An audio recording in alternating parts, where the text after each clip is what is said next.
Fact 13, जिसमें हम discuss करेंगे रिलेटिव प्रोनाउंस को। रिलेटिव प्रोनाउंस क्या होते हैं? हु, हुम, हुज, विच या दैट। अब कैसे हम इनका यूज करते हैं? देखिए, यदि सेंटेंस में द सेम है और आगे वाले क्लॉज में यदि कोई वर्ब है तो उसके लिए द सेम के साथ हम पेयर करते हैं दैट का। ठीक है। यदि सेंटेंस में कोई भी वर्ब नहीं है तो द सेम का हम पेयर करते हैं एज के साथ। ठीक है। यदि सेंटेंस में द मैन आया, ठीक है, तो द मैन यानी द के बाद कोई ह्यूमन बीइंग आया, मैन आ सकता है, वुमन आ सकता है, गर्ल आ सकता है, बॉय आ सकता है, कुछ भी आया, तो उसके लिए यूज करते हैं हम हु का। यदि सेंटेंस में द के साथ कोई एनिमल या फिर कोई नॉन लिविंग है तो उसके लिए हम यूज करते हैं विच का। ठीक है। यानी ह्यूमन बीइंग के लिए हु और एनिमल या फिर नॉन लिविंग के लिए विच। लेकिन सेंटेंस में यदि दोनों आ जाए, ह्यूमन बीइंग भी आ जाए और एनिमल या फिर नॉन लिविंग भी आ जाए, तो उसके लिए हम ना ही हु का यूज करते हैं ना ही विच का यूज करते हैं। इन दोनों में से किसी का यूज नहीं करते, हम यूज करते हैं दैट का। ठीक है। और ये आपको कंजंक्शन पेयर पता है, सो यदि सेंटेंस में हो तो उसका पेयर हमेशा दैट के साथ ही होता है। आपको एग्जाम्पल से क्लियरली समझ आएगा।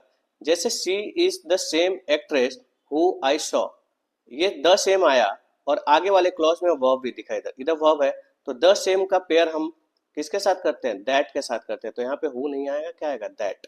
तो सेंटेंस क्या होगा? She is the same actress that I saw in the market.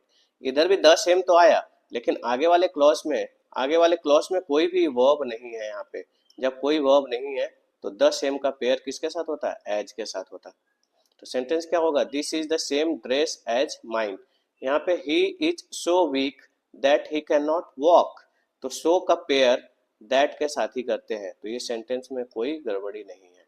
यहाँ पे he is the boy that won the race, मैंने क्या बोला कि द के साथ यदि कोई ह्यूमन बीइंग या मैन, वुमेन, बॉय, गर्ल कुछ भी आए, कोई ह्यूमन बीइंग आए, तो उसके लिए हम यूज करते हैं हु का, न कि दैट का।